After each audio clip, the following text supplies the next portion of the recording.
Hi, this is John Rasmussen, and I have the pleasure of speaking today with Dr. Randolph Schiffer. And Dr. Randolph Schiffer is a former Marine, a neurologist, a psychiatrist who spent more than 3 decades studying how fear and memory shape the human brain, including serving as founding director of the Cleveland Clinic Center for Brain Health. Today, he brings that clinical insight together with lived parenting experience and storytelling to help families understand how children process difficult emotions. His recent work explores how stories, especially the ones we tell at bedtime, can help children face fear with resilience rather than avoidance. And he's just written the book, Bedtime Stories that Will Frighten Children.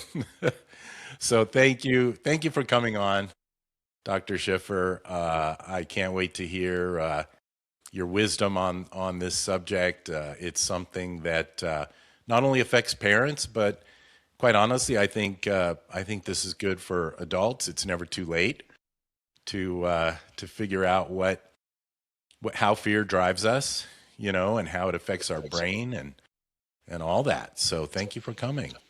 Thank you for having me, John. I'm anxious myself to hear what I'm going to say. Perfect. That's what I love. So so uh, when did you get the idea to write this book? Wait, I got a picture of it here. Yeah, Bedtime great. stories that will terrify children. The book comes from stories, a year of stories I told actually about 30 some years ago to our two boys. My wife and I had two young boys then. We still have them, but now they're big. And at that time in 1990, the older one, who was 3 years old just, the younger one was one, the older one was diagnosed with acute lymphocytic leukemia that year in March. I was always in the pediatrics departments. I'd taken care of some of these children. I knew about it. It wasn't good. At that time, ALL, as they call it, had a 50% mortality, as the doctors say. That means half the children died. But I knew because I'd worked with these children. They didn't all die because of the biology of the disease.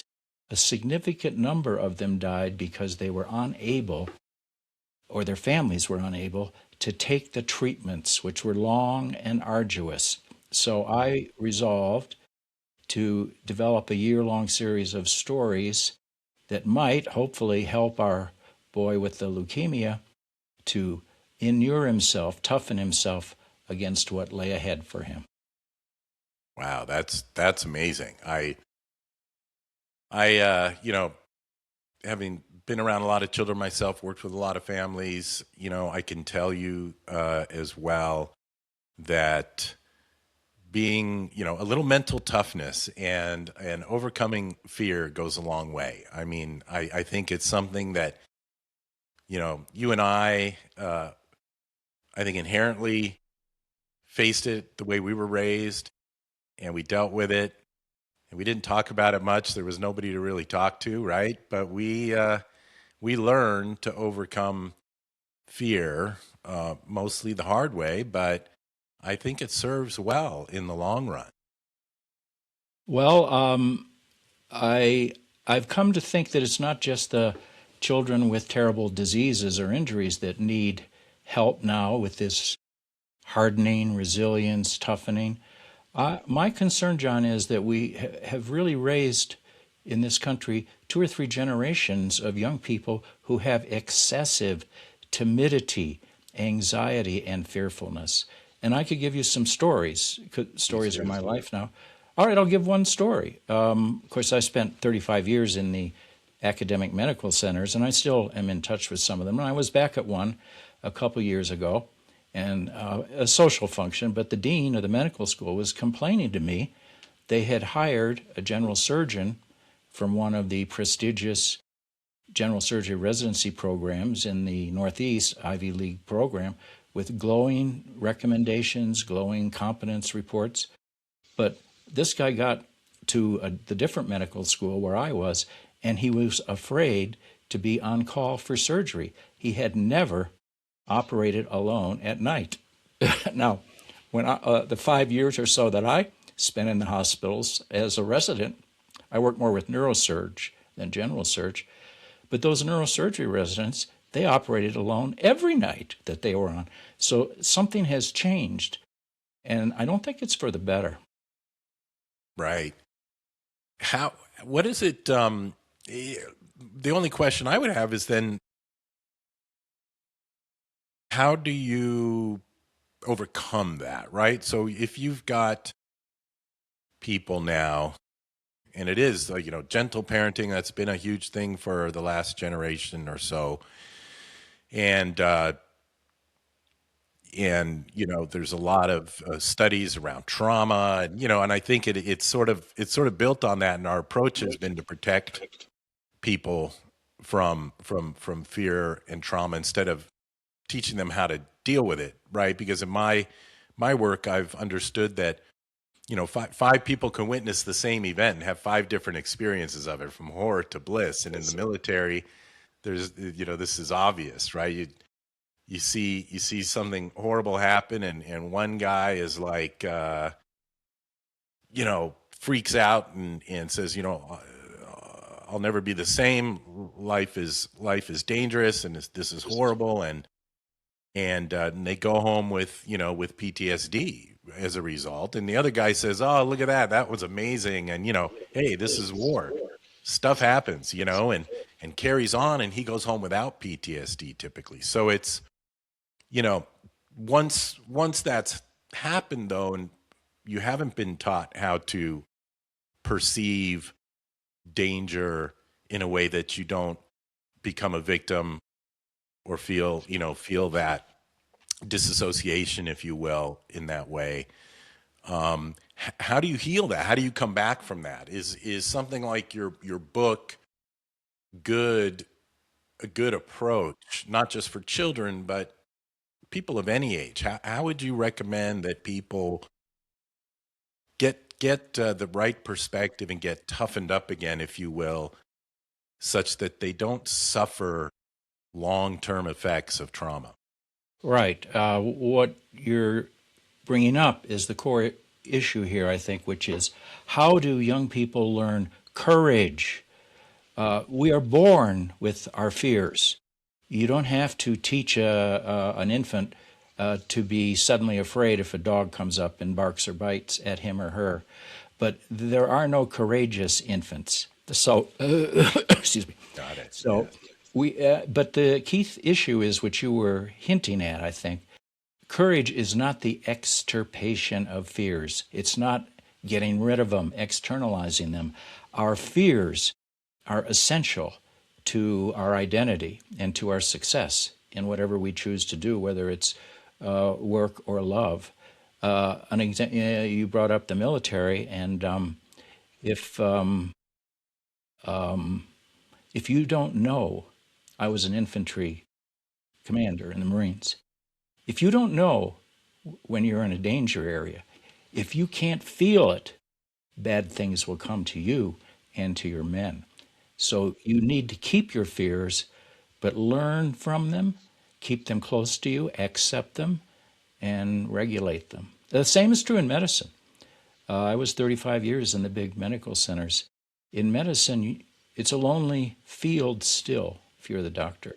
But you have to know when you're afraid, when you're not sure.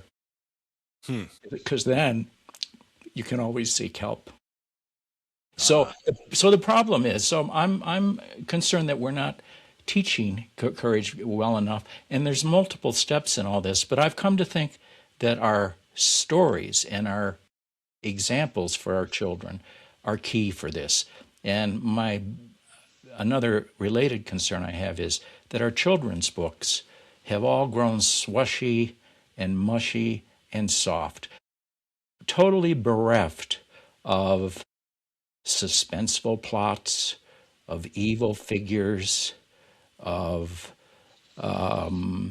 situations where it looks like it might not turn out well. And I think that young children, I'm talking ages 3, 4, 5, 6, 7, they love stories like that. They are tired of stories about a small lamb who got separated from her flock and as a result had a total and utter lamb nervous breakdown and was unable to function for a day. They don't want to hear that. It's too boring. Fascinating. Fascinating. Yes. When I first started learning a little bit about the difference between fear and courage myself, and recognizing that fear is a valuable thing in life and a natural thing, and that courage is basically a way to face fear. I was in the jungles in the Amazon, and on this little island in the middle of a river, and we knew there was a jaguar in the tree line. We'd been hearing it every night, and it was night, and I thought, well, I'm going to put this to test. I most of my life considered myself fearless, which is, as you would say, is not necessarily a good thing. I mean, I don't know why, but I would just do the craziest things because I wasn't afraid to die or get hurt or whatever. But that can be problematic, obviously. But I wasn't sure if I was courageous, so I walked to the edge of that tree line, and I was frightened. Then I understood fear, and my knees were shaking, and I could hear that jaguar about 10 feet away from me, curious about who I was. And I know we're not on the menu, so we're not really in danger of jaguars, but nonetheless, that's quite an experience, right? So I'm standing there, and I'm getting everything in my body wanted me to run back to the circle, about 100 yards away of people who were doing a ceremony on the beach there, and I had to muster everything I could to not do that, to just stand there and shake and be in fear and remember that I'm not on the menu, that it's not really out to get me, it's just curious. And I think that's when I first learned the difference, right? That courage is feeling fear, but sort of moving forward anyway, not the fight, flight, or freeze response. What would you?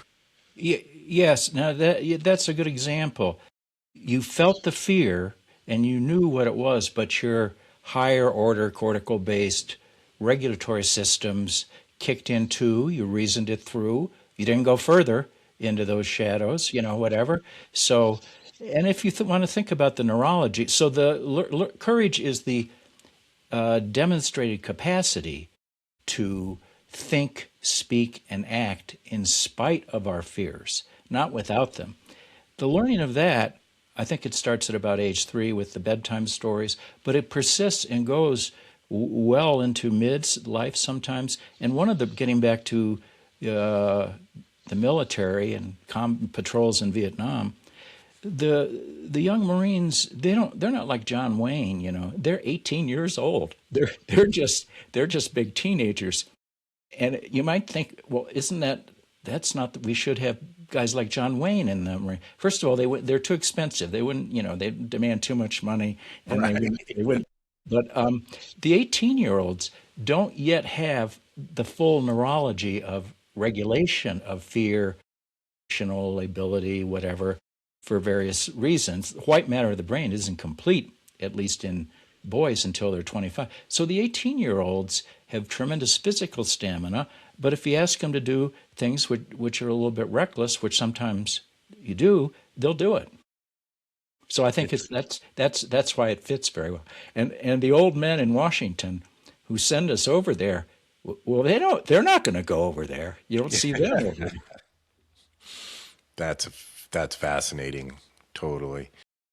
Yeah. So what I think I want to get into the parents of today and how obviously your book could benefit them if they use this. I think it's genius. I think it's critically important, especially since the world isn't necessarily getting safer, so to speak. In other words, it's there's more complex things happening in the world. There's more things to be afraid of, and I think it's critical for these generations now to learn early. So when you say something like, attempts to calm children down can interrupt the emotional processing rather than support it, what would be the alternative? What should parents do when a child is in a state of terror or fear or what have you? What is the better thing to do? I'll answer that a little bit as a derivative, John, addressing the parents' fears downstream from the children, and pointing out here that the Bedtime Stories book that I wrote, I'm not sure it's a children's book. I think it might be more a parent's book. But so here's an example I'll tell you. Now I write stories, so I tell them all the time. There's a school district in New Jersey. Are you in New Jersey? No, I'm presently in California. Thank goodness.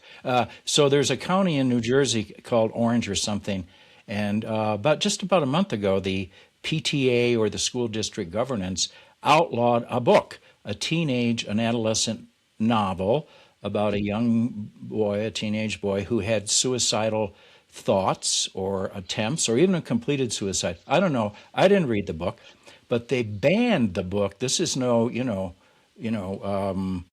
right-wing conspiracy type county.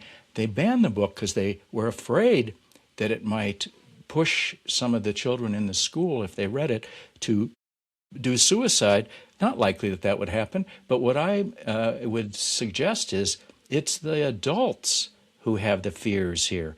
They're afraid of these topics, including suicide or whatever, and they and their own fears. They have difficulty acknowledging their own fears, and the children need to see the examples we set, not just from the bedtime stories we read and tell, but how we ourselves deal with our fears. And so I would ask, not addressing you directly, but any of the listeners who have children, and we all have children one way or another, except for very few, how often, when the children were young or even teenagers, did you ever say to the children, "I am afraid"?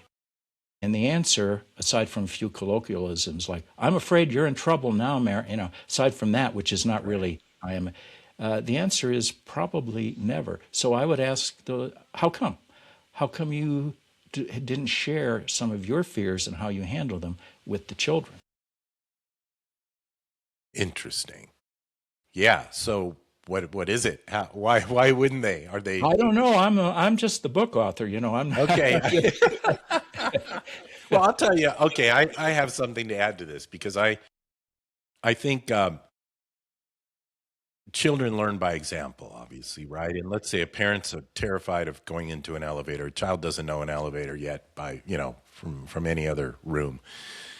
And and I believe children can sense, all kinds of things whether through facial or body language or God knows, smell, who knows. But it's like if the child feels that the parent is afraid or the parent admits to being afraid in some way, perhaps the parent is worried that they will pass that fear on to their child, and based on our conversation to this point, that's obviously the wrong approach. You want to teach and exemplify courage. So let's say you're a parent who's terrified of the elevator, you're shaking, you're nervous, it's obvious you're afraid. You might even say, "I'm afraid," but it's going to be okay. It's nothing bad's going to happen. Let's go ride this elevator together anyway. Seems to me that could both teach the child that it's okay to be afraid, but to keep moving anyway, and that fears are normal, that they're not the only ones afraid of things. I don't know. Well, yes. So I think we as the grown-ups now have certain strong mythologies about how we need to present ourselves to the children so we'll be a good example. But as you mentioned in your comments, they know who we really are. They may not be able to write a differential equation, but they know who we really are, and we feel that to be who the type of grown, we must have no fears, and we must be omniscient as well as omnipotent. Omniscient. I would challenge the some of the viewers who are or have been parents, how many times did you tell your child in answer to his or her question, I don't know? Rare, if at all. Well, wait a minute. We don't know that. The truth is, we don't. Why would we be afraid? These are the fears of us, the grown-ups. Why would we be afraid to let the children know we don't know everything? I'm not sure I know the answer to that question, but I'm pretty sure that's a myth that's out there. I suspect it maybe have something to do with control, right? If you don't position yourself like a certain, with a certain amount of certainty, then perhaps the child won't respect them. I think maybe that's what they're thinking, right? They're trying to do everything they can to keep this kid from just completely telling them, get lost. Who knows? But I wanted to ask you about, you know, I have my own theories on, how the body or the mind doesn't know the difference between what you're imagining and what is actually happening. And I use this a lot in my work with people to help them to work through things,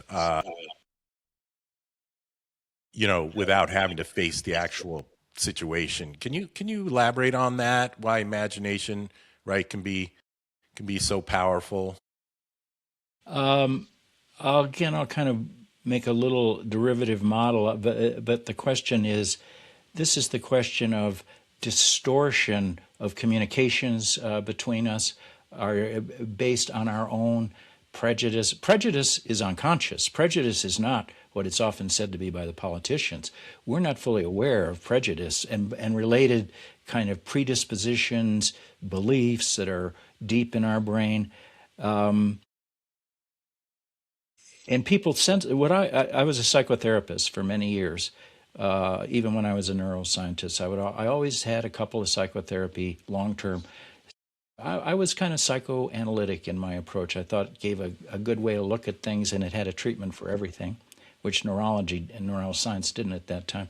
But when you do psychotherapy, and one could say every interaction, including what we're doing, is a psychotherapeutic experience, and what you have to do is you just have to try to bracket all the background noise in your brain, all the prejudices that you know of, all the ruminations, all the personal worries.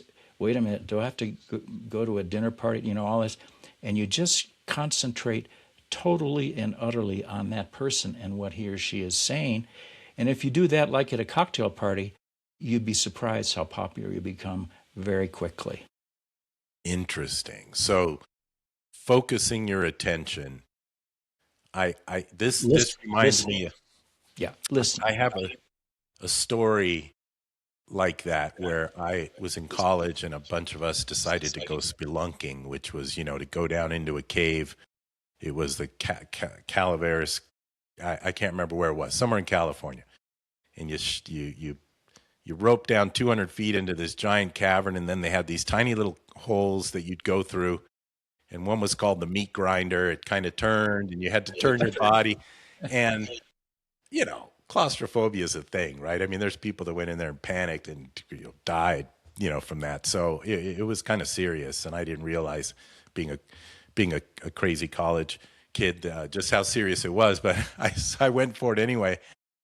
And I got to a point in this one section of the cave where before you get to the meat grinder, there's like two slabs and your tiny little thing, and you're shimmying through, and your nose is about that far from the top. And if you think for a second that I am 200 feet underground in a tiny little hole, you're done. You're done for, right? And it's hard not. And I did not want to panic and die down there like that. So what I figured out was if I just focused on each individual grain of the granite that was right in front of my eye, and I started analyzing them like a scientist. Oh, look at that one. Oh, that's interesting. As I was moving through this part of the thing, then I'd be okay. And sure enough, it worked. It was fascinating to just focus on the minutest thing so that my mind didn't go to the overall situation, which was horrible. I don't know if I could do that again. I'm pretty sure I couldn't do that again today. But that's how I got through it. So what you told us reminds me of that you can use your imagination, right? Use your tool to put yourself, exactly where you want to be in any situation, such that you mitigate the overall fear. Hearing that story, John, I can say you would have fit in very well with my Marine platoon in Vietnam. I bet.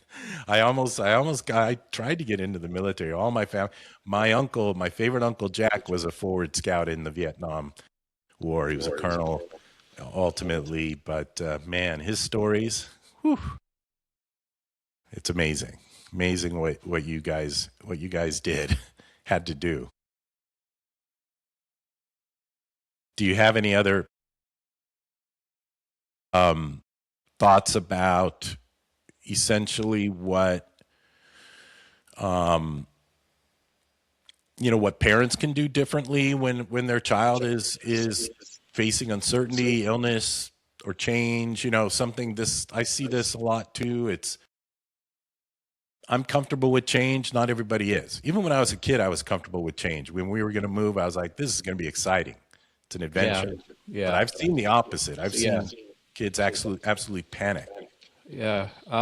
I'll move forward in time from toddlerhood, where my book, Bedtime Stories, is about, and just give some comments about adolescent parenting. By the way, parenting is the most difficult task that we have. It's more difficult than being a spouse. It's more difficult than work. It's because what's required always changes, and each child's individual. All right, drop all that. One of my complaints about modern life is the myth that for our teenage children, it's quality time that counts. What a bunch of baloney.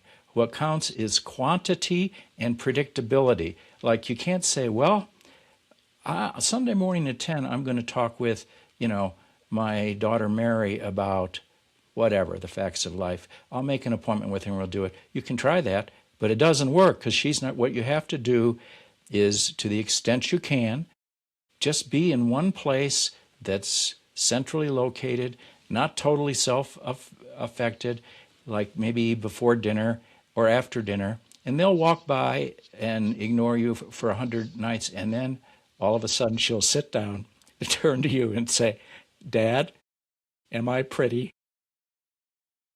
Amazing. Wow.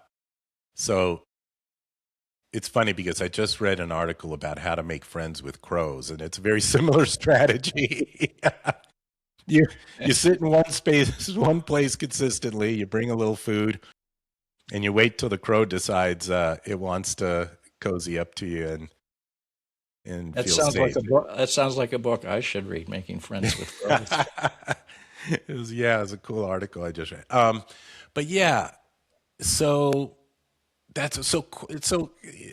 Explain more about it's not the quality, it's the quantity. It's quantity and being available, not working at your desk, trading stock futures or whatever, and being receptive, not intrusive. The idea is, or other ways you can think of, the meaningful interactions, major transformative interactions with the parent.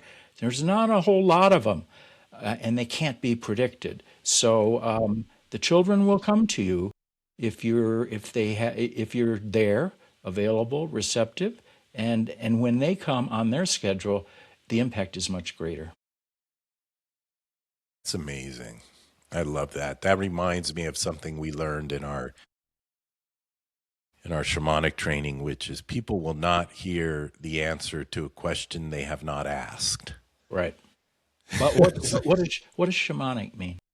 Shamanic is it's one word in one language, the Tungus language. They call them shamans, but every village around the world since the beginning of time has had one person born in the village who was a little different, right? Could see things other people couldn't. They became the psychologists. They became the doctors. They became the medicine people.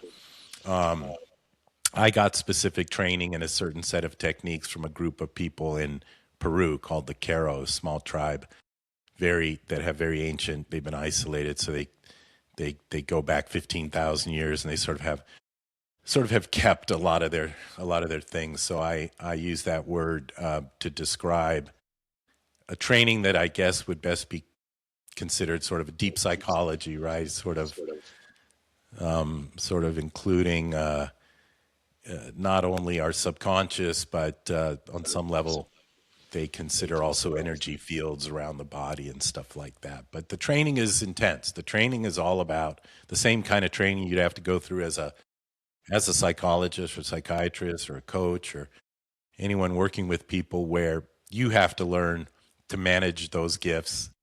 Like I just said, not shove them down people's throats, not stop somebody in the grocery store and say, looks like you might have symptoms of, bipolar disorder. Maybe I should talk. You can't do that, right? You have to wait till it's an appointment. You have to create a safe space. And so that's just one of the little anecdotes that I remember, based on this story you told of the daughter coming to the father. And that is that, if they're not ready or they're not asking, they're not going to really receive it, right? They're not going to. And you can't force people. You can't order people into psychotherapy, which I think the courts think they can do now. Sometimes, I mean, you can do it, but it's fatuous. It doesn't accomplish much. And of course, storytelling is huge in the shamanic traditions, because this is the way, parables and storytelling of all kinds and using your imagination, because that's how we access the subconscious, right? It's not prose, it's poetry. It's imagery and symbols and I think stories. I've heard Freud would tell stories now and then. He was much more active than, psychoanalysis became a school, whatever. But he would interrupt his patients to tell anecdotes and things. Pretty sure I heard from people who had known him that he would do, or had been treated by him, that he would do that. The psychotherapeutic skills might be universal: engagement, listening, understanding, but then I think we individualize it too. Those of us who really have worked at it over a lifetime, we kind of develop our own ways, and that's because we're using ourselves as the therapeutic tool. So some of the things you're talking about in that shamanic school, not too different from psychoanalysis. Right. I love that. And it's interesting you said it this way too, how the psychologist, or in my case the shaman or whatever, will engage with each client. It's critically important that it becomes individualized. And I think this is an argument for why AI isn't going to be the best psychologist, right? Which is the latest new subject, right? Of it's going to be terrible.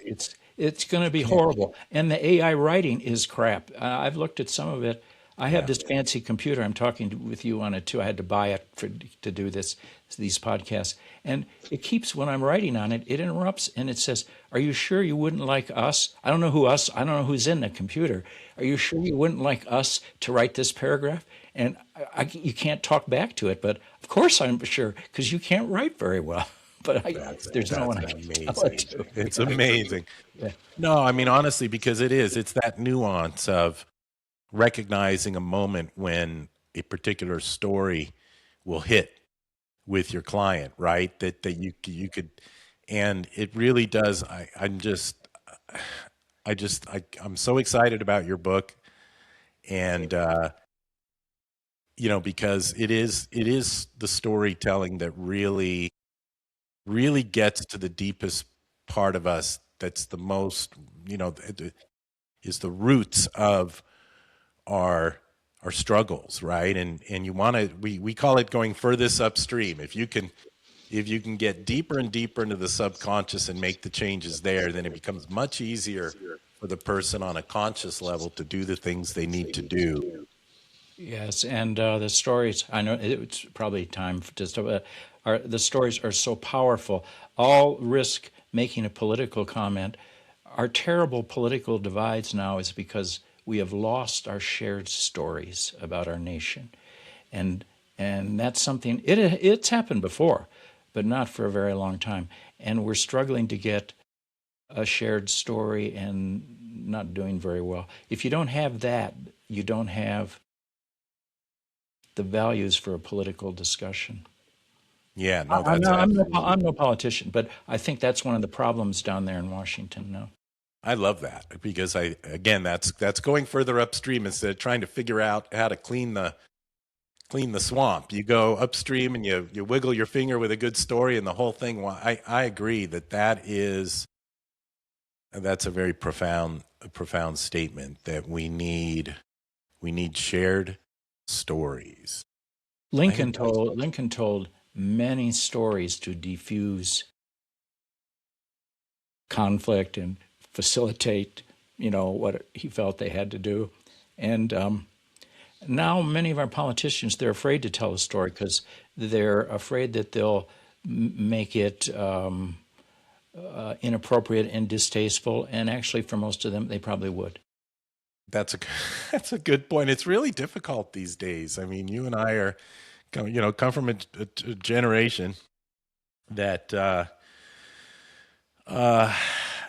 we I think we weren't as offendable, right? We didn't worry too much about the little mishaps and the little misstatements and things that nowadays, I mean, you got to watch every single thing you say because somebody's going to make an issue about it, and that is unfortunate. But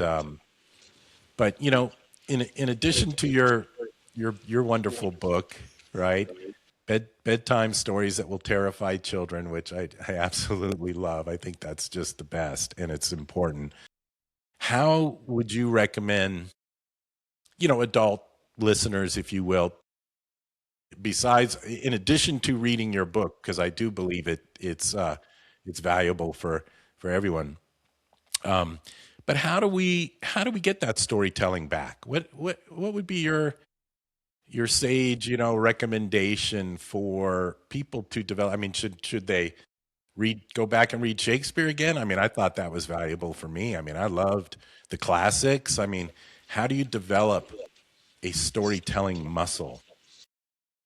I don't. I don't have the answer to that, John. I don't have the answer.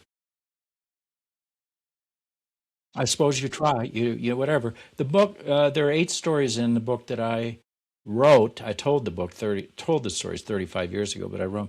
Each one does have an underlying theme of what I consider the major cardinal virtues of our civilization: courage, generativity, um, selflessness, responsibility. Yes, it was a terrible mistake, and I am responsible.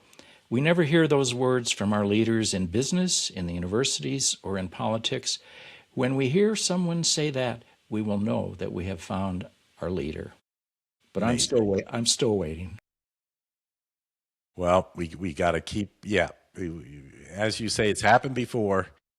People have to have that perspective and know that all is not lost. That there's a chance we will return, and you're certainly, I think, an important contributor to that. And I can't thank you enough for your work and for your life of work and your life of service, right? In all respects, and you know, I know you even now mentioned that you're doing these podcasts and things, and it's kind of a new thing. It's new for me as well. I mean, this is all very foreign to me in a way compared to the young people today. But what's next for you? What do your I guess I'm going to do the books. And now I got this one. I actually have 3 other books. I've been writing book. I left medicine 15 years ago. I've been writing non-science book. I have 3 others, and I think I have this great publisher, the O'Mara Press in Canada. I think we're going to push this one this year, and then there are 3 others coming. One about medicine, one about the war, And the last one, which I'm working on, which I think I'm not going to talk about because it's bad karma to talk about it. Okay, good. I appreciate that. Well, I guess a good time to wrap it up here. And again, thank you so very much for all that you do. And I'll look forward to sharing your work and this book in particular. And we'll is there the book is published now, right?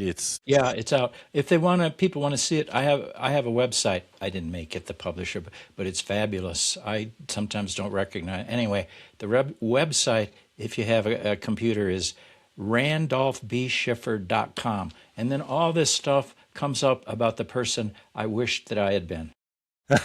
That's wonderful. You are that person, and we need more of you.